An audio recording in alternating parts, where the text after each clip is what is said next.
Silakan duduk saudara-saudara. Sekali lagi saya mau menyapa 5.000 orang yang ada di ruangan ini. Selamat pagi. Apa kabar? Luar biasa. Amin. Di dalam Tuhan selalu luar biasa. Baik, hari ini kita masih dalam tema besar Jesus is an irreplaceable person. Yesus tidak tergantikan. Di sini ada IPD 57. Saya minta berdiri sekali lagi. IPD 57. Kita boleh sambut. Mereka sejak Senin kemarin bersama-sama dengan saya. Jadi minggu lalu memang mereka belum ada. Silakan duduk.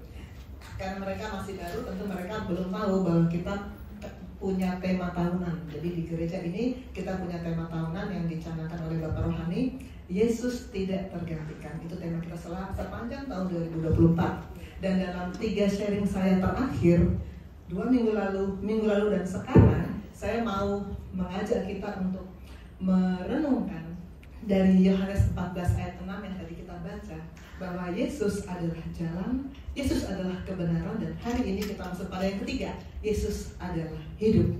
Dan saya mau ajak kita sekali lagi untuk mendeklarasikan nats pembimbing kita. Saya undang kita berdiri, kita ucapkan dengan kata-kata yang keras agar terdengar di alam roh.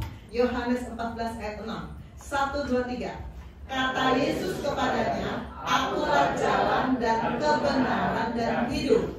Tidak ada seorang pun yang datang kepada Bapa kalau tidak melalui aku. Amin. Silakan duduk saudara-saudara. Sebetulnya ayat ini sudah sangat terkenal, sangat populer, sangat sering dikhotbahkan, dan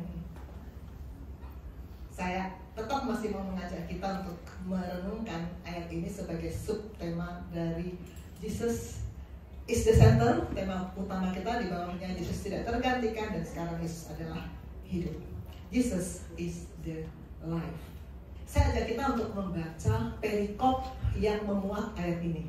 Karena pada sharing 2 minggu yang lalu kita tidak baca Yohanes 14, kita hanya baca ayat 6-nya aja. Di sharing minggu lalu juga kita tidak membaca. Sekarang saya ajak kita untuk membaca karena Bapak Rohani selalu mengatakan kalau kita mau mempelajari teks, kita harus mempelajari konteksnya. Jadi ini Tuhan ucapkan ini ketika apa, dalam rangka apa, kita juga perlu tahu. Oke, kita sekarang ini yang terakhir dari 3 sesi ini, maka saya mengajak kita untuk sama-sama membaca Yohanes 14 ayat 1-14. Seperti biasa saya mengajak kita bersahut-sahutan. Saya akan membaca ayat-ayat yang ganjil, Bapak Ibu Saudara baca ayat-ayat yang genap. Saya mulai dari ayat 1. Janganlah gelisah hatimu, percayalah kepada Allah, percayalah juga kepadaku. Di rumah Bapakku banyak tempat tinggal, jika tidak demikian aku mengatakannya kepadamu. Sebab aku pergi ke situ untuk menyediakan tempat bagimu. Dan apabila aku telah pergi ke situ dan telah menyediakan tempat bagimu, aku akan datang kembali dan membawa kamu ke tempatku, supaya di tempat di mana aku berada, kamu pun berada. Dan kemana aku pergi, kamu tahu jalan ke situ. Kata Thomas kepadanya, Tuhan, kami tidak tahu kemana engkau pergi, jadi bagaimana kami tahu jalan ke situ? Kata Yesus kepadanya, Akulah jalan dan kebenaran dan hidup. Tidak ada seorang pun yang datang kepada Bapa kalau tidak melalui aku. Sekiranya kamu mengenal aku, pasti kamu juga mengenal Bapakku, dan sekarang ini kamu mengenal Dia dan kamu telah melihat Dia. Kata Yesus kepadanya, Tuhan, tunjukkanlah Bapa itu kepada kami, itu sudah cukup bagi kami. Kata Yesus kepadanya, telah sekian lama aku bersama-sama kamu, Filipus, namun engkau tidak mengenal aku. Barang siapa telah melihat aku, ia telah melihat Bapa. Bagaimana engkau berkata, tunjukkan Bapa itu kepada kami? Tidak percayakah engkau bahwa aku dalam Bapa dan Bapa dalam aku? Apa yang aku katakan kepadamu, tidak aku katakan dari diriku sendiri, tetapi Bapa yang diam di dalam aku, dialah yang melakukan pekerjaannya. Percayalah kepadaku bahwa aku di dalam Bapa dan Bapa di dalam aku. Atau setidak-tidaknya percayalah karena pekerjaan itu sendiri. Aku berkata kepadamu, sesungguhnya barang siapa percaya kepadaku, ia akan melakukan juga pekerjaan-pekerjaan yang aku lakukan, bahkan pekerjaan-pekerjaan yang lebih besar daripada itu, sebab aku pergi kepada Bapa. Dan apa juga yang kamu minta dalam namaku, aku akan melakukannya supaya Bapa dipermuliakan di dalam Anak. Jika kamu minta sesuatu kepadaku dalam namaku, aku akan melakukannya. Amin. Yohanes, bagian dari surat Injil Yohanes ini pasti kita sudah sering baca, sering dikhotbahkan, khususnya kalau ayat-ayat awal itu ya, pada Ascension Day ya pasti akan dijadikan ayat tema ya. Tuhan Yesus naik ke surga untuk membawa kita kembali ke tempat yang seharusnya. Itu salah satu rema yang saya dapatkan sekian tahun yang lalu, waktu itu Pastor Felix yang membawakan. Waktu kita kan yang kita 15 menit itu, Pastor Felix mengatakan kita memang bukan dari dunia ini, kita akan kembali ke tempat di mana kita berasal. Ya, ini dimulai dari perikop ini, dimulai dari ayat 1 yang mengatakan jangan gelisah hatimu. Kenapa Tuhan bilang jangan gelisah? Karena untuk tahu itu kita kan mesti lihat dulu di pasal 13 apa, di pasal 12 apa. Ternyata di 1-2 pasal sebelumnya Tuhan Yesus mulai menceritakan bahwa dia akan mengalami penderitaan, bahkan akan mati, bahkan akan karena dia menembus dosa manusia. Sedangkan dalam pemikiran murid-muridnya saat itu, Tuhan Yesus kan akan menjadi pemimpin, akan menjadi raja di Israel secara fisik. Kan itu yang diinginkan orang. Israel kan sedang dijajah oleh Romawi. Jadi begitu ada tokoh yang bisa membuat mujizat begitu hebat, itu mereka berharap ini akan memerdekakan kita dari penjajahan Romawi. Ini akan membawa bangsa Israel kepada kejayaan fisik yang mereka lihat. Tapi begitu mereka tahu Tuhan Yesus akan diserahkan, akan mati, mereka mulai merasa cemas, gelisah. Tuhan tahu bahwa kecemasan, kegelisahan memang merupakan bagian yang sangat akrab dengan hidup kita. Saya yakin di ruangan ini ada saja yang punya kegelisahan, ada saja yang punya kecemasan. Dan dia bilang jangan gelisah hatimu, percayalah kepada Allah. Artinya kebalikan dari gelisah adalah percaya. Kebalikan dari gelisah adalah percaya. Percaya, dan sekali lagi percaya. Kita sudah bahas 2 minggu berturut-turut mengikuti sharing Pastor Jerry bahwa percaya itu bukan hanya tahu ya. Kita percaya Allah ada, iblis juga sama, kata Yakobus. Kamu percaya Allah ada, iblis juga tahu, iblis juga gemetar. Tapi bedanya apa? Percayanya iblis dengan percayanya yang Tuhan tuntut dari kita. Iblis percaya tapi tidak pernah mempercayakan diri kepada Allah. Kita, kalau kita bilang saya percaya kepada Allah, maka kita harus mempercayakan diri kita kepada Allah. Dalam arti kalau kita percayakan diri kita kepada Allah, semua apapun yang ditulis dalam firman itu harus kita lakukan tanpa dinegosiasi, tanpa dikompromi, tanpa ditawar-tawar. Tunduk taat, itulah percaya. Jangan gelisah, supaya nggak gelisah, percaya dalam arti mempercayakan diri. Kemarin kita membahas tentang Jesus is the truth. Dan ada satu ayat dalam Yohanes 18 ayat 37 yang juga kita bahas. Tuhan Yesus berkata, setiap orang yang berasal dari kebenaran mendengarkan suaraku, berasal dari kebenaran. Dan dalam yang kita baru baca, perikop yang kita baru baca ini ayat 3, Tuhan berkata, Yesus berkata, aku akan datang kembali dan membawa kamu ke tempatku. Kenapa? Karena kita berasal dari tempat yang sama dengan Yesus. Kita berasal dari kebenaran dan kita akan kembali pada kebenaran. Karena itu jangan sampai kita terpaku dengan apa yang kita lihat secara, dan kita rasa dan kita alami secara fisik saat ini di dunia ini. Dunia ini bukan tempat kita. Kita akan kembali kepada kebenaran karena kita dari kebenaran. Dan di ayat 4 Tuhan Yesus berkata, kemana aku pergi, kamu tahu jalan ke situ. Tuhan Yesus menegaskan, kamu tahu. Kenapa? Karena 2 minggu yang lalu kan kita sharing tentang Jesus is the way. Jadi kita semua sudah tahu kan? Karena kamu tahu jalan ke situ. Kamu sudah tahu. Firman sudah datang, sudah dicerahkan. Kamu tahu jalan ke situ. Kita lihat di ayat berikutnya yang menjadi nats kita 3 minggu berturut-turut. Akulah jalan, ayat 6, dan kebenaran dan hidup. Tidak ada seorang pun datang kepada Bapa kalau tidak melalui aku. Hanya satu jalan. Hanya satu jalan. Banyak jalan menuju Caraka. Mau lewat mana? Bisa. Banyak jalan ke Roma. Itu frasa yang sudah sangat umum kita dengar ya. Banyak jalan ke Faroe Island. Saya kemarin dengan Papi membahas kita bisa lewat Doha, bisa lewat Dubai, bisa lewat Bangkok. Akhirnya kita memutuskan lewat Bangkok. Itu banyak jalan ke A, B, C, banyak jalan. Tapi kepada kekekalan bersama Bapa di surga cuma satu jalan.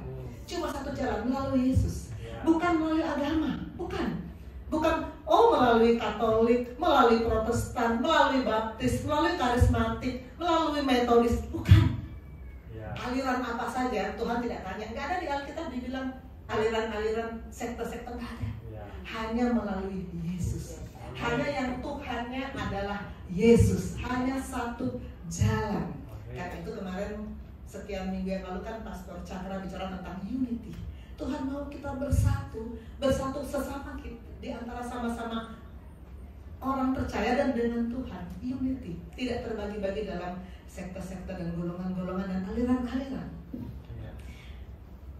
Yang kelima yang saya dapat ketika merenungkan ayat ini, ayat 9 berkata, telah sekian lama aku bersama-sama kamu Filipus, namun engkau tidak mengenal aku. Ternyata bersama-sama tidak otomatis mengenal.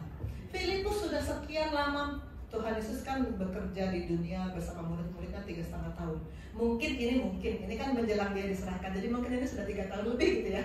Jadi sudah 3 tahun bersama-sama, pergi bersama-sama. Dan kemana Tuhan Yesus jalan, murid-muridnya ikut kan. Dari gak ada bukan seperti di kampus. Kayak kita datang jam 8, kita pulang jam 4. Lalu sesudah itu kan sendiri-sendiri. Tuhan Yesus kan kayak gitu waktu memuridkan murid-muridnya. Ikut terus kemanapun dia pergi, bersama-sama dengan Tuhan. Filipus ini sudah berapa lama, tapi tetap belum mengenal lo. Engkau bersama-sama dengan aku, tapi engkau tidak mengenal aku. Saya bersama-sama dengan Pastor Jerry tiap hari minggu ketemu. Tapi saya tidak akan bisa mengenal dia seperti Bu Elsia kenal Pastor Jerry. Gak akan bisa, karena yang proses mengenal itu melalui proses yang makin dalam dan makin dalam. Kita hanya bisa mengenal Allah kalau tiap-tiap hari kita semakin memperdalam pengenalan kita akan Allah melalui firman. Bersama-sama saja belum tentu mengenal. Dan yang terakhir, Tuhan Yesus berkata di ayat 12, sesungguhnya barang siapa percaya kepadaku, ia akan melakukan juga pekerjaan-pekerjaan yang aku lakukan. Kita diutus untuk melakukan pekerjaan Tuhan. Ini kan Tuhan Yesus menyampaikan, ini kan menjelang di Yohanes 17 itu kan 14, ini kan 14, 15, 16, 17, ini kan menjelang Tuhan Yesus diserahkan. Dan karena itu dia berpesan, semua yang aku lakukan akan menjadi pekerjaanmu, murid-murid Yesus. Makanya kita juga sekarang menerima firman dan perintah ini. Kita harus melakukan pekerjaan-pekerjaan Tuhan. Bahkan dikatakan lebih besar dari yang Tuhan lakukan. Karena Tuhan Yesus kan hanya memuridkan 12 orang. Tapi kita sekarang dalam komunitas kita berapa banyak yang Tuhan berikan kepada kita untuk kita bawa kepada Tuhan. Amin. Kita mulai dari what. Saya selalu senang untuk membahas topik dengan sistematika what, why, who, supaya saya nggak ngelantur kemana-mana. Apa sih hidup itu? Jesus is the life. Apa ya hidup itu? Saya sering menyampaikan di sini bahwa kita manusia terdiri dari tubuh, jiwa, dan roh. Manusia terdiri dari tubuh, jiwa, dan roh. Coba lihat ke sebelah kanan, ada orang kan? Ada orang ya? Coba lihat sebelah kiri, ada orang kan? Orang yang kelihatan itu adalah tubuhnya. Tubuh. Matanya, kulitnya, rambutnya, itu tubuh.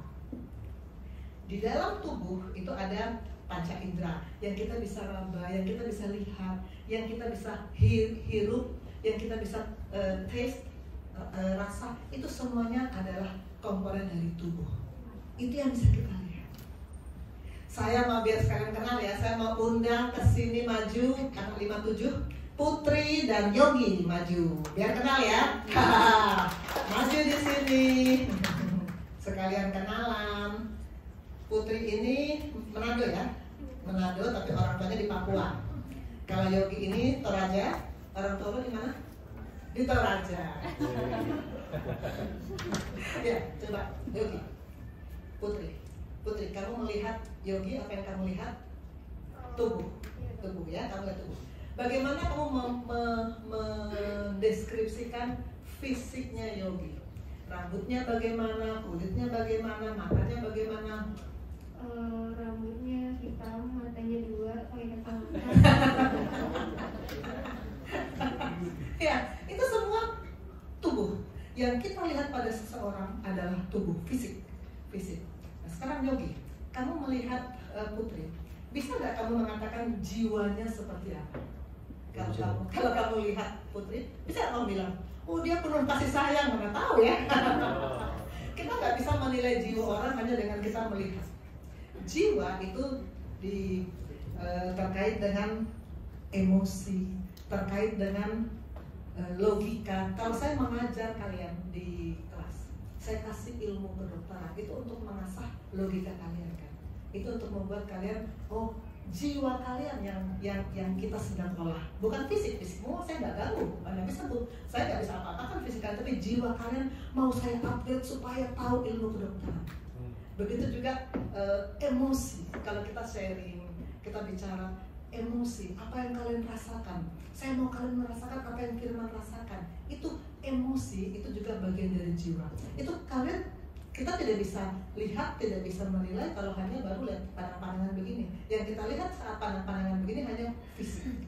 Di dalam fisik ada jiwa. Jiwa baru bisa kita kenal kalau sudah lama bergaul, lama bersama-sama. Tuhan Yesus bilang sama Filipus, sudah sekian lama kita bersama-sama, kamu belum kenal juga sama aku. Berarti Filipus masih dari superficial. Dia belum secara mendalam. Boleh duduk.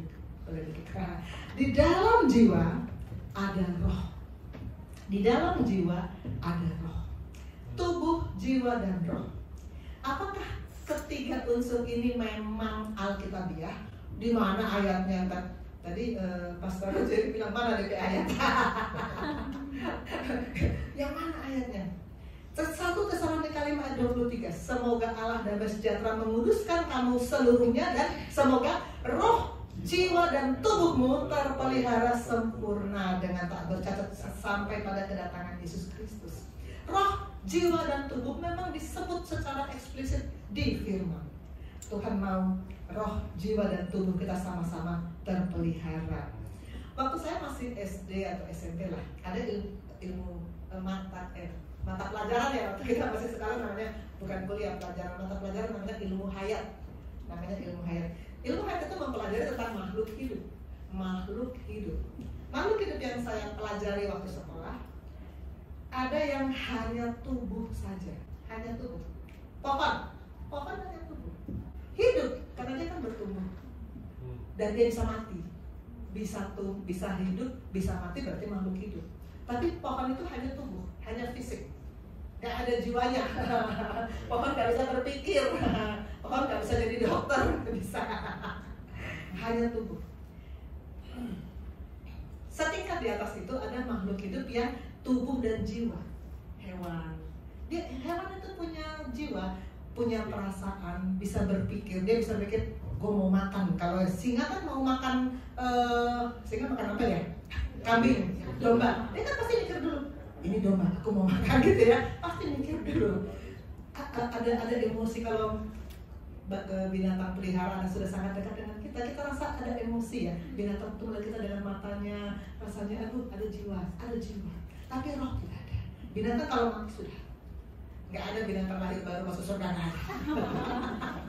Binatang hanya tubuh dan jiwa. Manusia ciptaan yang Tuhan paling hargai. Ketika dia menciptakan manusia kan dia bilang, tuh Allah melihat semua yang dijadikannya itu sungguh amat baik. Karena ada manusia. Waktu ciptaan yang lain kan Allah bilang semuanya baik. Begitu manusia sungguh amat baik. Karena manusia terdiri dari tubuh, jiwa, dan roh. Roh itu yang membuat kita segambar dengan Allah. Tubuh, jiwa, dan roh. Sekarang kita bicara tentang, kalau kita bicara Jesus is the life, Yesus adalah kehidupan, maka mau gak mau kita juga bicara tentang kematian. Waktu kita bicara tentang the way, jalan, kita bicara tentang jalan buntu. Waktu kita bicara tentang truth, kebenaran, kita bicara tentang hoax. Selalu kita bicarakan kebalikannya bagaimana. Kalau enggak itu begitu. Maka begitu juga pada life. Tentu kita mau gak mau bicara juga tentang kematian. Ya, kalau saya ketik di Google, death, akan muncul physical death dan spiritual death. Ada kematian fisik, ada kematian spirit. Kalau saya ketik life di Google, akan banyak keluar material life ada juga keluar physical life, tapi lebih sering saya dapatkan material life dan spiritual life. Kehidupan fisik dan kehidupan spiritual. Nah, kita bicara tentang kematian fisik dulu. Sehari-hari saya dan murid-murid saya di rumah sakit tentu akan sering bertemu dengan kematian fisik. Pasien yang memang pasien satu ada yang banyak yang sembuh, tapi yang meninggal juga ada dong. Yang penyakitnya sudah sangat parah tentu akan meninggal. Apa ciri-ciri kematian fisik? Ini saya dapat dari detik.com, bukan dari buku teks kedokteran, karena kita mau pemahaman buat kita kan, buat awam. Apa tanda-tanda kematian? Pertama di sini dia bilang gunakan cermin, ambil cermin, taruh di hidung. Berembun nggak? Kalau berembun itu berarti kita masih hidup. Yang punya cermin biasanya yang wanita-wanita di bedak atau di lipstik ada cerminnya, coba taruh di bawah hidung. Kalau berembun, oh saya masih hidup. Tapi yang lebih praktis, yang lebih gampang, cek denyut nadi. Cek denyut nadi. Coba sekarang kita pegang nadi. Nadi itu ada di sini. Begini agaknya. Ini agaknya begini, melingkar begini dengan 2 jari pegang nadi. Terasa ada detaknya nggak sih? Siapa yang tidak meraba detak nadinya, mari maju, saya mau periksa. Masih hidup apa enggak? Ada yang merasa nggak meraba? Denyut nadi normal 60 sampai 100 kali per menit. Kita bisa hitung. Biasanya kami bikin dalam 15 detik, kami kalikan 4 biar nggak banyak makan waktu. Semua orang hidup cirinya denyut nadi terangkat. Jadi kalau kita lihat pasien kayaknya dia sudah mati nih, kita akan cek nadi. Kita lalu dengan senter ya, dengan pen light kita lihat matanya, ada refleks pupil. Itu semua ciri-ciri kematian fisik. Ciri-ciri kematian fisik. Dan kematian fisik akan berakhir di sini. Kematian fisik akan berakhir di sini. Apa yang berakhir di 2 kali 1 ini? Tubuh dan jiwa. Manusia tadi terdiri dari tubuh, jiwa, dan roh. Tubuh dan jiwa yang berakhir di 2 kali 1. Roh kekal. Roh kita kekal. Beda dengan binatang ya, binatang tidak ada rohnya, tubuhnya mati, jiwanya mati sudah. Kalau kita punya roh kekal. Nah, sekarang kita masuk di spiritual death, kematian roh, kematian roh. Di Kejadian 2 ayat 17, Tuhan Allah memberi aturan-aturan sama Adam Hawa. Semua kamu boleh makan, tapi pohon pengetahuan tentang yang baik dan jahat itu jangan kau makan buahnya. Sebab pada hari engkau memakannya, pastilah engkau mati. Pada hari engkau memakannya, pastilah engkau mati. Lalu, apakah Adam Hawa patuh? Kita semua tahu ceritanya ya. Mereka makan loh buah itu. Nah, berapa lama, berapa jam dari makan buah mereka mati? Saya mau tanya sama sebelahnya Putri, sebelah sana siapa? Dena. Dena bisa jawab nggak? Berapa jam sih dari makan buah itu mereka mati? Yang geleng-geleng kepala siapa kamu? Temi dong. Temi. Saya belum hafal mereka semua ya, baru Yogi dan Putri karena seminggu kemarin saya bareng Yogi dan Putri. Yang ikut saya besok siapa? Oke, besok saya akan hafal dengan kamu. Temi, dari tadi Temi geleng-geleng kepala. Berapa jam Temi dari dia makan buah sampai dia mati? Berapa jam? Untuk mati fisik nggak mati sih. Ternyata jawabannya ini betul. Di Kejadian 5 ayat 4-5, umur Adam setelah memperanakan Set 800 tahun dan dia memperanakan anak-anak laki-laki dan perempuan. Jadi Adam mencapai umur 930 tahun baru dia mati. Mati juga sih, tapi 930 tahun. Sedangkan waktu dia diurus, waktu dia makan buah terlarang, Adam belum punya anak. Berarti kira-kira dia berapa ratus tahun hidup sejak makan buah terlarang sampai dia mati. Berarti nggak cocok dong dengan firman. Firman bilang pada hari engkau makannya, engkau mati. Nggak cocok dong. Itu yang tadi dibilang tadi. Yang mati apanya? Fisik, roh. Yang mati roh. Yang mati adalah roh. Tubuh jiwanya tetap berkeriapan. Istilah Yeskel, berkeriapan, beraktivitas tapi tanpa terhubung dengan kekekalan. Tubuh dan jiwa tetap hidup sampai ratusan tahun, tapi rohnya sudah mati. rohnya sudah terputus hubungan dengan Allah. Itulah kematian spirit. Itulah spiritual death. Roh tidak mati, roh kekal. Tapi di mata sorga, dalam istilah sorga, kalau kekekalan itu tidak bersama-sama dengan Allah, tapi bersama-sama dengan yang bertanduk berekor, kan cuma ada dua kekekalan.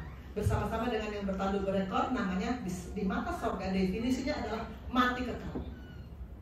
Sedangkan kalau kekekalan bersama dengan Allah, di mata sorga namanya hidup kekal. Tinggal kita sekarang mau pilih yang mana. Oh pasti dong pilih yang hidup kekal bersama Allah. Pasti mana ada orang yang saya pilih yang merah-merah itu seru. Gak bakal ada yang bilang begitu ya. Ih seru, pengen ngerasain, gak bakal ada. Tinggal sekarang bagaimana caranya, nanti kita akan masuk sampai ke situ. Mati, ternyata mati adalah terputusnya hubungan dengan Allah sumber hidup. Ini tulisan Bapak Rohani. Ingat pokok dan carang. Kalau kita bicara pokok dan carang, ini adalah ciri khasnya Pastor Cakra. Sudah berkali-kali beliau terus menggali pokok dan carang. Pastornya juga suka bahas ini. Kita sebagai carang melekat pada pokok. Kalau terpisah, walaupun cuma 1 mili saja kita terpisah dari pokok, kita tetap MATI, mati. Mungkin waktu baru terpisah dari pokok nggak kelihatan, masih kelihatan kayak biasa. Kayak tadi Adam terputus dengan sumber hidup, masih beraktivitas, masih punya anak, masih hidup sekian ratus tahun lagi. Tapi sebetulnya sudah mati, di mata sorga sudah mati. Saya pernah bersaksi di sini dan sering dikutip oleh Pastor Leo. Saya pernah 3 tahun tidak baca Alkitab. Saya pernah 3 tahun putus hubungan dengan kekekalan. Puji Tuhan saya tertemu. Saya diantar Tuhan masuk di Gesim dan di sini saya direposisi. Dan saya sekarang katakan saya tahu. Saya tidak boleh putus hubungan dengan Allah. Saya tidak boleh putus hubungan dengan firman. Saya mati. Dan kematian spirit sangat tidak enak, sangat tidak enak. Sangat tidak enak. Kematian dimulai. Adam Hawa mulai mati ketika terputus hubungan dengan Allah sumber hidup. Waktu dia memutuskan untuk melawan, untuk makan buah yang dilarang, maka putus hubungan. Disitulah mulai ada kematian yang didefinisikan oleh surga. Kematian mulai ketika kehidupan itu berakhir, terputus hubungan dengan Allah sumber hidup. Tadi kita bicara kematian, sekarang kita bicara kehidupan. Kehidupan juga ada physical life dan ada spiritual life. Kehidupan fisik mulai dari bayi, kemudian gak ada yang lahir sudah berkumis, gak ada ya? Gak ada. Atau mungkin ada yang merasa tapi kalau lesung pipit mah ada dari lahir ya. Saya yakin biasa dari lahir lesung pipit sudah ada. Lalu makin lama makin jadi dewasa, remaja, pemuda, dewasa. Sesudah puncak usia, bukan akhir, puncak itu sekitar berapa tahun ya puncak kehidupan orang. Kalau di ilmu penyakit dalam sih dibilang 40 tahun. Sudah 40 tahun mulai turun. 30-40 itu puncaknya baru mulai turun. Tidak ada orang yang tetap stay di 30 tahun, nggak ada. Nggak ada orang tetap stay di 40 tahun, nggak ada. Semuanya pasti berjalan menuju lansia, pasti. Saya pernah bilang minggu lalu, suami saya ini waktu masih muda ganteng banget, sekarang peot. Karena semua pasti berjalan menurut umur, pasti. Pada saatnya semua orang lansia, dan kalau umur panjang mengalami lansia. Ya ada juga kemarin saya punya pasien baru 19 tahun, selesai, gagal ginjal, selesai. Umur nggak bisa kita yang menentuin, yang menentukan Tuhan. Physical life semua akan berakhir, nggak ada yang kekal. Fisik tidak ada yang kekal, pada saatnya akan berakhir. Spiritual life, kehidupan spirit. Sekarang kita lihat di Kejadian 2 ayat 7. Ini sudah beberapa kali disampaikan juga sih. Saya juga pernah sampaikan, Pastor Leo pernah sampaikan. Kejadian 2 ayat 7. Ketika itulah Tuhan Allah membentuk manusia itu dari debu tanah dan menghembuskan nafas hidup ke dalam hidupnya. Demikian manusia itu menjadi makhluk yang hidup. Tuhan ketika menciptakan pada hari-hari penciptaan, hari pertama, hari kedua, hari ketiga, hari keempat, Tuhan menciptakan langit bumi, bulan bintang, tumbuhan, itu dengan berfirman aja kan, ngomong jadi. Tapi ketika manusia, dia bentuk, dia ambil tanah, dia bentuk manusia. Sesudah dia bentuk, dia menghembuskan nafas hidup. Ketika nafas hidup dihembuskan, maka manusia disebut oleh sorga disebut makhluk yang hidup. Di sini saya belajar, di gereja ini saya baru menyadari bahwa hembusan nafas hidup itu terus menerus. Mewayipah, kalau Bapak Rahmi pakai bahasa-bahasa yang saya nggak ngerti. Mewayipah, yang sekolah teologi tentu tahu. Terus menerus dihembuskan, terus menerus dihembuskan. Kalau hembusan itu berhenti, maka seperti yang dialami Adam dan Hawa, hubungan dengan Tuhan berakhir. Hembusan yang terus-menerus itulah yang membuat kita terhubung dengan Allah. Itu yang membuat kita di mata sorga didefinisikan hidup. Kalau kita belum mendapat hembusan yang terus-menerus itu, kita hanya tubuh dan jiwa. Begitu ada hembusan itu, kita punya roh yang terhubung dengan Allah. Itulah yang disebut hidup di kacamata sorga. Kematian berakhir ketika kehidupan dimulai. Saat roh yang Tuhan hembuskan, nafas hidup yang Tuhan hembuskan terus menerus itu ada, maka disitulah kehidupan dimulai. Gak bisa kematian dan kehidupan berjalan bersama-sama, gak bisa. Harus salah satu. Kalau kita ujian multiple choice question, MCQ ya, harus pilih salah satu. Kalau kita contohin dua-duanya, mati juga hidup juga, fail, ujiannya gagal, nggak bisa. Harus pilih salah satu. Kalau kita pilih hidup, kita harus meninggalkan kematian. Kalau kita pilih mati, kita akan terputus dari kehidupan. Hanya salah satu. Yang dimaksud hidup di kacamata sorga adalah hidup yang dibangun dalam hubungan dengan Allah sumber hidup. Ini manusia, ini Allah sumber hidup. Ada hubungan ini yang membuat kita didefinisikan hidup. Kalau nggak ada hubungan, definisi kita mati. Dan hubungan ini melalui Yesus Kristus. Ketika saya sharing 2 minggu yang lalu tentang the way, saya katakan bahwa ini pengajaran Bapak Rohani, Tuhan Yesus itu mempunyai 2 fungsi. Fungsi pertama sebagai nabi yang menghubungkan Allah dengan manusia. Fungsi kedua sebagai imam yang menghubungkan manusia dengan Allah. Karena itu kita tidak harus terus terhubung dengan Yesus. Tidak ada yang bisa menggantikan Yesus karena dia berfungsi untuk menghubungkan kita dengan Allah dan menghubungkan Allah dengan kita. Hidup adalah hubungan dengan Allah sumber hidup melalui Yesus Kristus saja. Ketika terjadi kematian spirit, maka kematian spirit terjadi ketika hubungan ini putus. Nafas yang dihembuskan terus-menerus itu berhenti, maka hubungan ini putus. Maka tidak ada lagi keterhubungan dengan Allah. Ini yang saya alami sekian tahun yang lalu, selama 3 tahun tidak pernah baca Alkitab. Selama itu ke gereja, berdoa, tapi tidak terhubung dengan sorga. Itu di kacamata sorga definisinya mati. Spiritual death. Hidup yang Tuhan rencanakan untuk kita adalah hidup yang zoe, hidup yang mulia, hidup yang digerakkan oleh nafas hidup Allah yang dihembuskan terus-menerus. Tapi saat terjadi spiritual death, berubah jadi hidup yang berkeriapan. Hidup yang berkeriapan ini bahasanya Yeskiel, hidup yang berkeriapan. Tuhan mau hidup yang berkeriapan pindah menjadi hidup yang zoe. Kita sekarang melihat kapan manusia berubah dari hidup yang zoe menjadi hidup yang berkeriapan.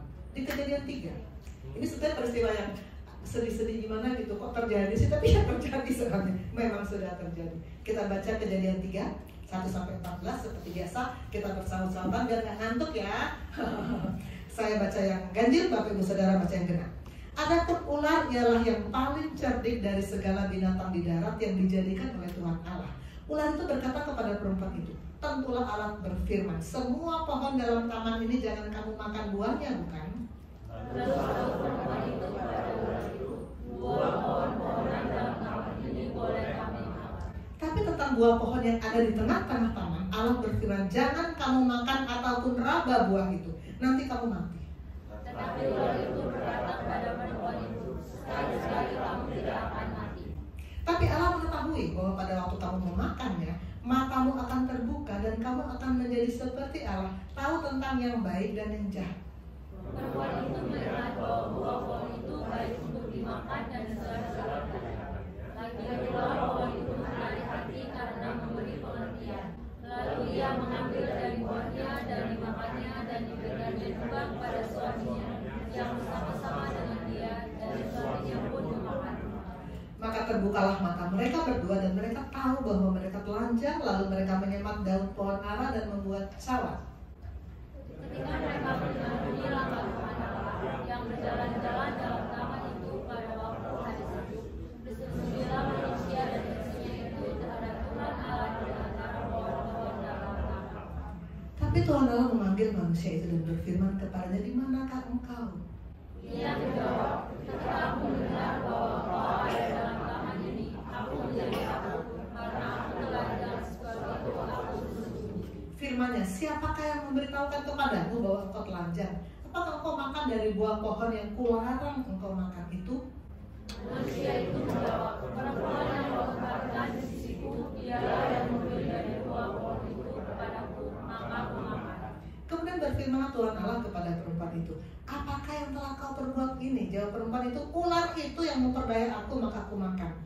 Lalu berfirmanlah Tuhan Allah kepada ular itu, karena engkau berbuat demikian, terkutuklah engkau di antara segala ternak dan di antara segala binatang hutan, dengan mulutlah engkau akan menjalar dan debu tanah kau makan seumur hidupmu.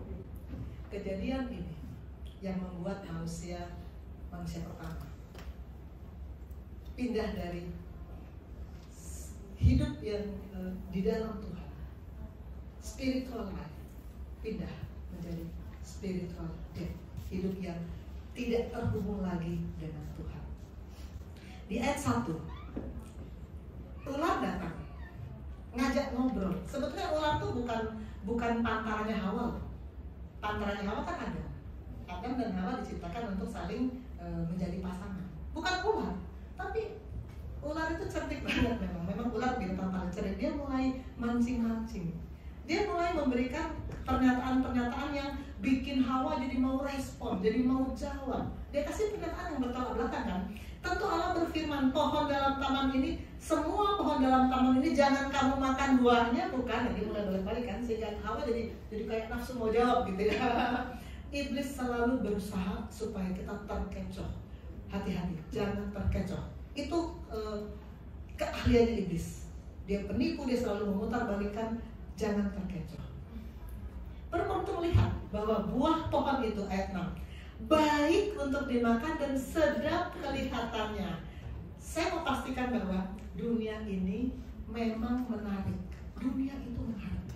Pohon itu menarik, sedap, menarik. Banyak hal yang menarik dalam dunia ini. Hobi kita, menarik. Saya pernah ceritakan, saya suka sekali berdansa. Saya sering berdansa dengan murid-murid saya. Tapi ternyata kata Bapak Rohani nggak boleh.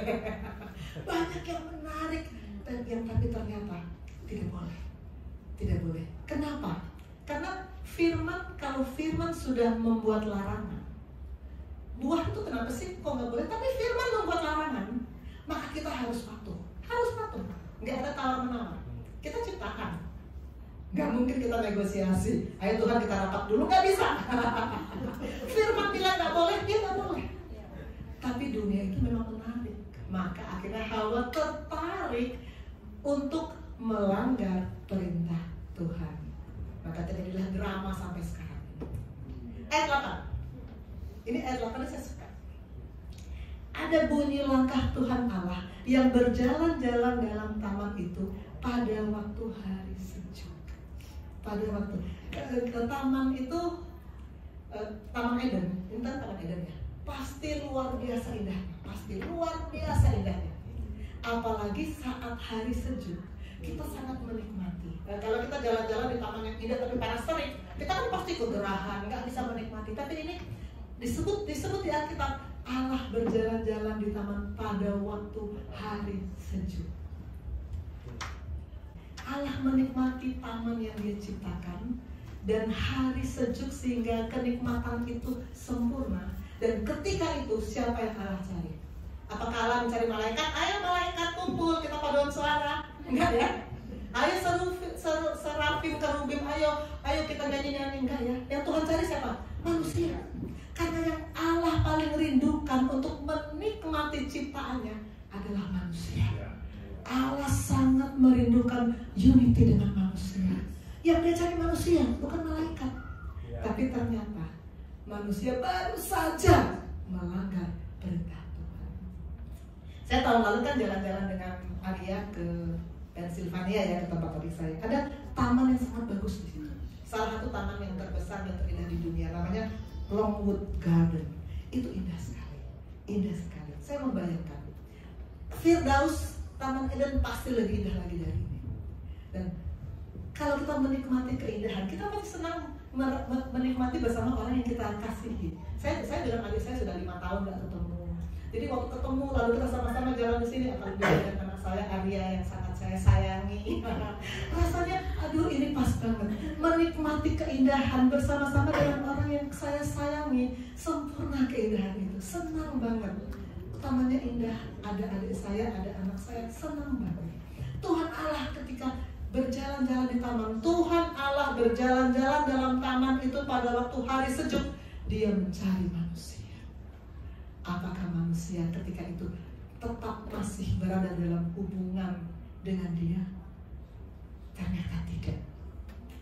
Ini adalah lagu yang saya undang Pastor Felix, Pastor Tobelo untuk penyanyi saya, didampingi oleh kembaran saya. Ini lagu diposting oleh Bapak Rohani di grup kita di bulan Februari, dan saya sangat suka lagu ini. Saya sangat suka. Kita jarang menyanyikannya, makanya sekarang saja kita menyanyikan karena di sini diceritakan bagaimana hati Tuhan ketika Dia berjalan-jalan di taman yang indah ketika hari sejuk. Dia mencari manusia. Kita ini sebetulnya diciptakan untuk mengisi sorga. Kita ini diciptakan untuk kepentingan surga. Kita ini diciptakan untuk bersekutu dengan Allah, menikmati ciptaan Allah. Tapi kalau kita ketika itu ternyata sedang bersembunyi seperti Adam dan Hawa, Tuhan sedih mencari kita. Dia menginginkan kita. Ternyata Pastor Felix ini multi talented ya. Bisa keyboard, bisa suaranya pun sangat indah, bisa main gitar. Idaman ya. Idaman ya. Siapa yang sedang mencari, doakan jadi ke situ. Oke, silakan.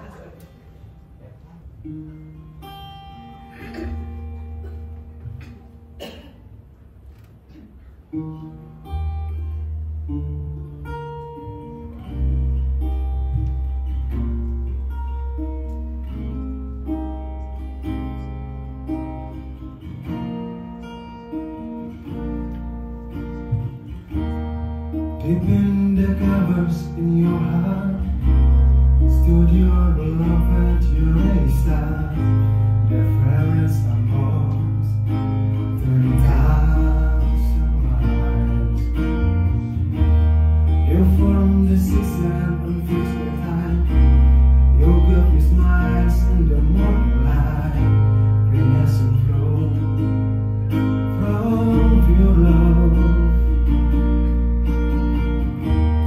You were crafting, I was free. You were losing, I was rich. All for you. I was made for heaven. I was made for Jesus.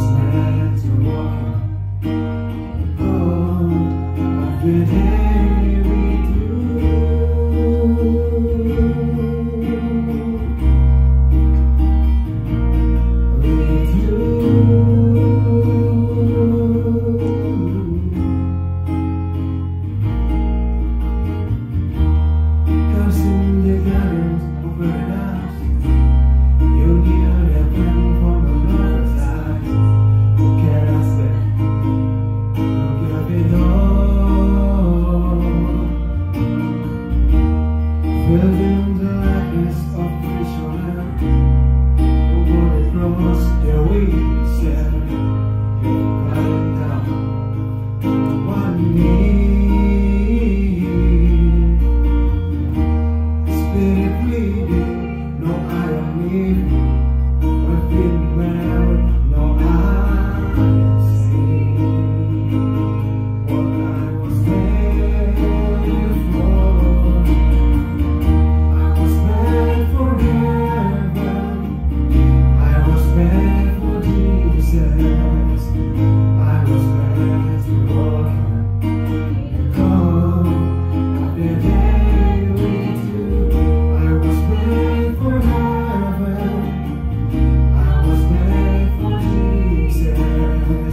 I was made to walk in the calm of the day with you.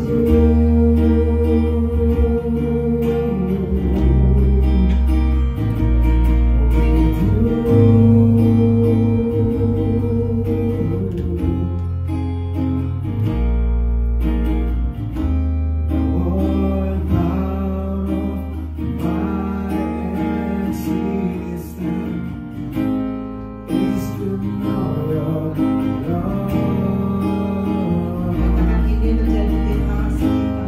Bahwa eksistensi kita adalah untuk mengenal Dia, untuk mengenal kasih Yesus.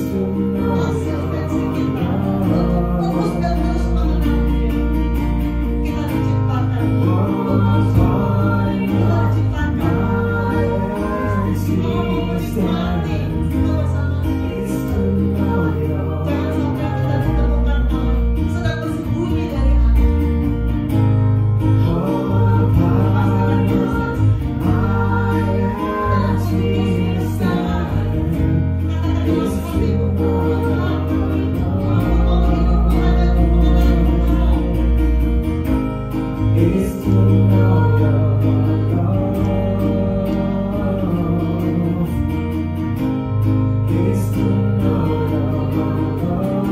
Selanjutnya kita berdiri, sama-sama kita menyanyikan I was made for heaven. Katakan kepada Tuhan, katakan dari hatimu,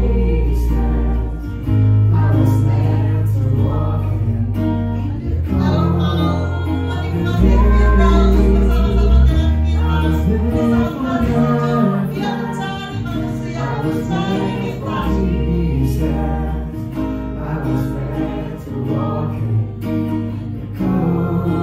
Sekali lagi kita katakan I was made for heaven.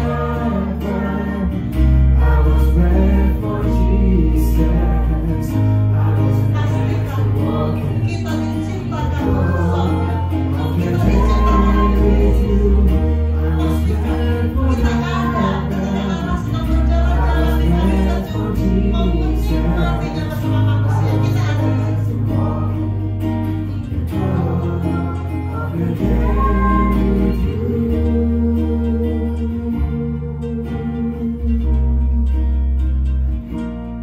Bapa di surga, ini doa kami, ini pernyataan hati kami.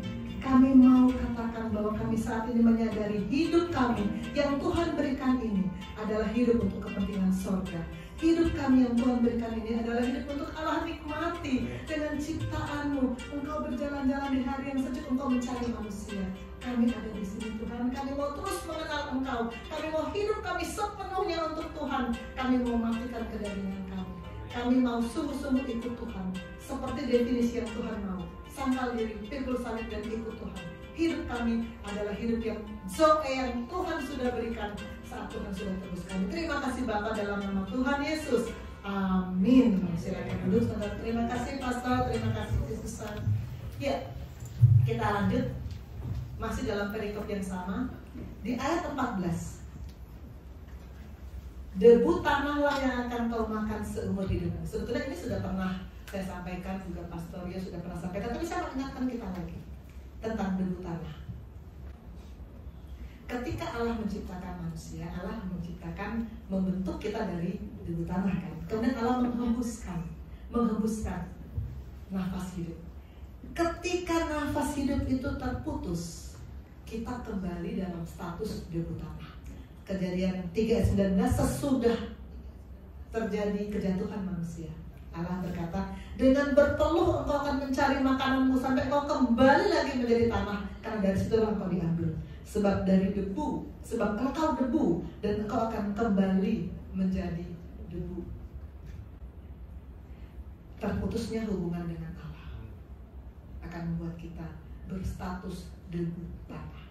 Dan kalau Tuhan bilang kepada si ular, debu tanah yang jadi makanan, maka kita akan berpikir gini, ular tuh makanannya kan ayam, kambing. Ular kan gak makan tanah ya, gak makan debu. Yang dimaksud ular di sini adalah si ular tua jelmaan iblis. Saat kita berstatus debu tanah, maka debu tanah itu sasaran iblis, makanan iblis. Jangan sampai kita berstatus debu tanah. Kalau kita terhubung terus dengan Tuhan, iblis tidak ganggu kita. Dia tahu bahwa dia sudah kalah. Dia tahu hukum di alam, dia tahu. Kalau kita sudah terhubung dengan Tuhan, yang akan menggoda kita adalah kedagingan kita sendiri. Iblis tidak ganggu kita, dia tahu kita di dalam Tuhan. Karena itu pastikan status kita bukan sebagai debu tanah. Pastikan kita terus terhubung dengan surga, dengan firman, dengan kekekalan. I am the life, kata Yesus. Terus terhubung dengan Dia agar kita tidak berstatus debu tanah, agar kita tidak mengalami spiritual death. Pengajaran Bapak Rohani. Hidup, kita belajar tentang hidup. I am the life, kata Yesus. Akulah hidup. Hidup yang Tuhan gambarkan itu seperti air yang mengalir. Makanya kita sering bilang, alirkan Tuhan firman dari tahta surga, karena firman itu mengalir seperti air yang mengalir. Kita lihat dalam Mazmur 1 ayat 1 sampai 3. Kita membaca bersaut-sautan lagi. Untuk ayat 1 saya minta yang baca kaum pria, ayat 2 yang baca kaum wanita, ayat 3 sama-sama kita baca. Oke, kaum pria dulu. 1, 2, 3.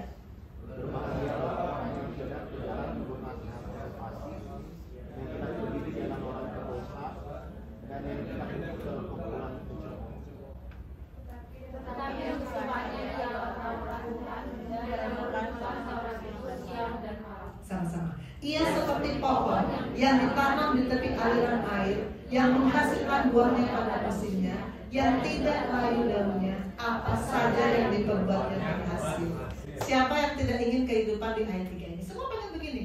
Semua pengen apa saja yang saya perbuat berhasil, ujian lulus, praktek rame, kalau dokter gitu ya, pengen berhasil. Kalau dalam bidang lain, pengen berhasil. Itu yang orang semuanya suka. Supaya bisa begitu bagaimana? Di ayat 2 ada syaratnya. Yang kesukaannya ialah Taurat Tuhan. Taurat Tuhan, firman harus menjadi kesukaan, bukan keterpaksaan. Banyak loh orang kalau baca firman terpaksa, tapi nggak ngerti, jadi terpaksa karena disuruh. Karena disuruh sama guru, saya suruh baca. Tapi apakah itu kesukaan? Suka mana dengan hobi? Suka mana dengan makan, minum, jalan-jalan di mall? Suka mana? Dan bukan cuma baca ya, merenungkan Taurat itu siang dan malam, merenungkan firman siang dan malam. Itu syaratnya, baru kita bisa seperti pohon yang ditanam di tepi aliran air. Kenapa pohon yang ditanam di tepi aliran air bisa terus daunnya nggak pernah layu? Karena aliran air itu terus menjadi sumber air yang mengairi akar pohon itu, sehingga dia terus bisa menghasilkan buah. Dia bisa terus daunnya tidak layu. Apa saja yang diperbuatnya berhasil. Pohon yang ditanam di tepi aliran air. Kedua, Yeskiel. Yeskiel ini 47 ayat 9 ini merupakan ayat utama kita kan. Visi dari Gesin kita baca bersama-sama. Yeskiel 47 ayat 9, 1, 2, 3.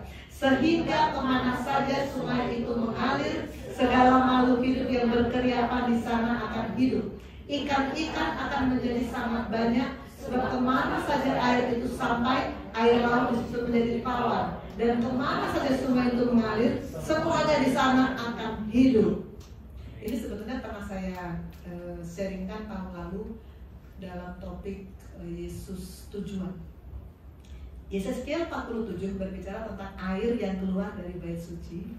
Air itu membentuk sungai. Mula-mula hanya semata kaki, lalu selutut, lalu sepinggang. Ketika air itu mulai naik dari selutut menjadi sepinggang, kita jalan mulai sulit. Ini sudah kita bahas waktu itu ya. Jalan, tapi kita masih bisa mengikuti kemauan kita sendiri. Tapi kalau air itu sudah di atas kepala, kita akan hanyut. Kita tidak lagi tidak lagi bisa mengikuti maunya saya, maunya daging saya. Kita hanya ikut penuh pada aliran kehidupan dari tahta surga. Maka kita akan bisa mengalir. Maka dikatakan di situ, kemana saja sungai itu mengalir, semua di sana hidup. Itu hidup yang Tuhan mau. Hidup yang Tuhan mau adalah hidup yang mengalir, mengalirkan kehidupan agar hidup yang berkeriapan. Kalau kita berikan kehidupan menjadi hidup yang surga. Kemana saja sungai itu mengalir. Ini ayat visi dari Kisi. Yohanes 4 ayat 3 sampai 14. Ini saya minta yang baca IPD 57. Kalian baca ayat 13-14 dengan suara keras. 1, 2, 3. Jawab Yesus kepadanya, barang siapa minum air ini, dia akan haus lagi. Tetapi barang siapa minum air yang akan diberikan kepadanya, dia tidak akan haus untuk selama-lamanya. Sebaliknya, air yang akan kuberikan kepadanya akan menjadi mata air di dalam dirinya, yang terus-menerus mengalir sampai kepada hidup yang kekal. Kita mencari di luar Tuhan, kita mencari yang ada di alam fisik ini, tidak akan ada habisnya, tidak akan ada puasnya, akan haus lagi, akan butuh lagi. Tapi kalau kita mendapatkan Yesus sebagai hidup, dia katakan tidak akan haus lagi. Kenapa kalau mendapatkan Yesus tidak akan haus lagi? Karena dia sumber. Ketika kita bicara prioritas, cari dahulu kerajaan Allah dan kebenarannya, maka semuanya akan ditambahkan. Yesus saja cukup untuk memenuhi semua yang kita butuhkan. Christ is enough. Ini pernah kita nyanyikan ketika itu. Christ is enough. Yesus cukup. Tidak akan haus lagi, tidak akan cari-cari lagi yang lain. Yesus hanya cukup. Yohanes 7 ayat 37 sampai 38. Saya baca yang ganjil, Bapak Ibu Saudara baca yang genap. Dan pada hari terakhir, yaitu pada puncak perayaan itu, Yesus berdiri dan berseru, barang siapa haus, baiklah ia datang kepadaku dan minum. Barang siapa percaya kepadaku, seperti yang dikatakan kitab suci, dari dalam hatinya akan mengalir air. Ini sering diikuti oleh Bapak Rohani. Barang siapa percaya kepadaku, seperti yang dikatakan kitab suci, bukan seperti yang dikhotbahkan pendeta, bukan seperti yang diajarin sama orang tua saya, bukan seperti yang saya baca ketika ada renungan saat itu, bukan. Seperti yang dikatakan oleh kitab suci. Karena itu kita harus tetap berpegang pada firman tertulis. Baca firman tertulis, renungkan, lalu minta Tuhan kasih pencerahan.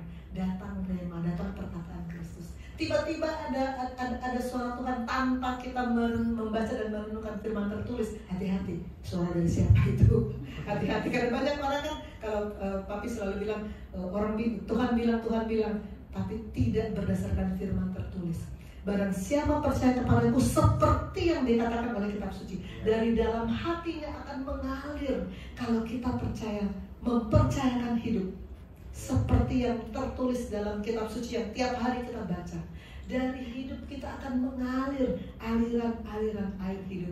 Hidup yang Tuhan mau adalah hidup yang mengalir, bukan hidup yang menampung berkat Tuhan tapi tidak pernah mengalir, nanti jadi laut mati, busuk di dalamnya. Tuhan mau yang selalu mengalir. Hidup itu seperti air yang mengalir. Why? Mengapa kita perlu memutuskan, saya mau pilih kehidupan, saya mau pilih hidup yang suci? Kematian fisik tidak bisa dihindari. Memang pada saatnya, pada waktunya, semua orang pasti akan selesai di 2 kali 1. Apapun pangkatnya, apapun gelarnya, berakhir di 2 kali 1. Tapi kematian spiritual kita harus hindari. Pastikan bahwa kita tidak pernah putus dari hubungan yang terus-menerus dengan Allah. Karena kalau kita putus di mata surga, kita mati secara spirit. Kematian spiritual kita harus hindari. Jangan mau hidup berkeriapan, jangan mau hidup nggak jelas, masalah demi masalah dan kita mengeluh terus sepanjang hari dan tidak pernah ada jalan keluar. Jangan mau hidup seperti ini. Pilih hidup yang Zoe, ada roh Allah yang terhubung dengan roh kita, hidup yang mulia, hidup yang terhubung terus dengan kekekalan, dan kita akan kembali pada kekekalan. Pilih kehidupan kekal. Ini pilihan kita. Colek teman kanan kiri. Pilih kehidupan kekal. Pilih kehidupan kekal. Jangan pilih yang tadi yang menyala-nyala. Jangan pilih itu. How? Bagaimana caranya? Bagaimana kita menerima hidup itu?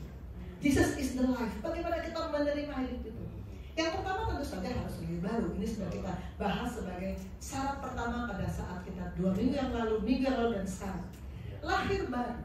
Banyak orang mengatakan, saya sudah lahir baru, saya sudah terima Yesus. Ketika apa? Ketika dibaptis, didikte sama pendeta. Didikte. Ketika KKR, didikte. Kalau didikte tapi bukan dari apa yang kita lakukan untuk membangun hidup kita dengan Tuhan, itu belum lahir baru yang sesungguhnya. Lahir baru yang sesungguhnya adalah buka hati, terima firman, dan terus terhubung dengan Dia. Itu lahir baru yang sesungguhnya. Kalau hanya ngomong didikte sama pendeta, itu belum terhubung. Itu nanti akan menuju pada kematian spirit. Buka hati, terima firman, dan terus terhubung dengan Dia. Artinya firman harus datang tiap-tiap hari. Saya selalu katakan, mulai hari dengan firman. Jangan mulai hari dengan baca chat. Jangan mulai hari dengan yang kita biasa lakukan selama ini. Mulai hari dengan firman. Kemudian kita pastikan bahwa kita sudah memiliki Yesus sebagai jalan, kebenaran, dan hidup. Pertama, kita harus selalu belajar firman. Firman itu kalau kita baca, kita harus pelajari loh. Bukan hanya asal baca berat udah gak ngerti apa. Harus pelajari apa yang tertulis. Kita harus pelajari kenapa ya bangsa Israel sampai 40 tahun diputar-putar. Kenapa ya bangsa Israel harus 70 tahun dibuang. Dari mana ya Israel itu pertama-tama muncul, ketika siapa ya yang pertama-tama nama Israel. Kita harus pelajari. Di kitab Perjanjian Baru, 4 Injil berbicara, menceritakan kisah hidup Tuhan Yesus selama 3,5 tahun. Apa saja yang dia kerjakan, apa yang dia ajarkan. Kita harus pelajari. Kita harus belajar konteks. Mau mengerti teks harus belajar konteks. Belajar, seperti murid belajar ilmu kedokteran, seperti murid belajar ilmu hukum, seperti murid belajar ilmu yang lain. Begitu juga kita harus belajar, karena kita murid Kristus, maka harus belajar firman. Kalau kita mengaku murid Kristus, kita harus belajar firman. Sesudah kita belajar firman, kita harus renungkan firman. Renungkan sepanjang hari. Setiap ada kesempatan, pikirkan tadi yang saya baca pagi tadi. Kita renungkan, kita minta Tuhan berikan pencerahan, berikan rema, berikan perkataan Kristus. Dari apa yang aku baca, Tuhan mau bilang apa? Dari apa yang saya baca, Tuhan mau ngomong apa? Renungkan firman, dapatkan rema, perkataan Kristus. Lalu deklarasikan firman. Deklarasi, omong saja kata Bapak Rohani. Kalau baca firman, omongkan, deklarasikan, alam roh mendengar. Firman itu hidup. Kalau kita deklarasikan, alam roh akan bergerak bersama-sama dengan firman yang kita deklarasikan. Dan yang terakhir, lakukan firman. Lakukan firman dengan sikap seperti Maria. Duduk di kaki Tuhan, terus mendengarkan perkataannya. Taruh posisi kita sebagai hamba. Tunduk taat pada Tuhan. Tidak menimbang-nimbang, tidak menawar-nawar, tidak menegosiasi. Lakukan setiap firman yang kita baca. Maka dengan ini, kita akan mendapatkan kehidupan yang terhubung terus dengan Tuhan. Terhubung terus dengan Tuhan. Itulah hidup yang Zoe. Kesimpulan, saya hanya katakan kesimpulan kita adalah Yesus, jalan, kebenaran, dan hidup. Saya mau ajak kita berdiri menyatakan hidup. Ku hidup bagimu, saya minta Timotius untuk memilih. Yesus, kau kebenaran yang menyelamatkanku. Yesus, kau sebagai wadah membantu.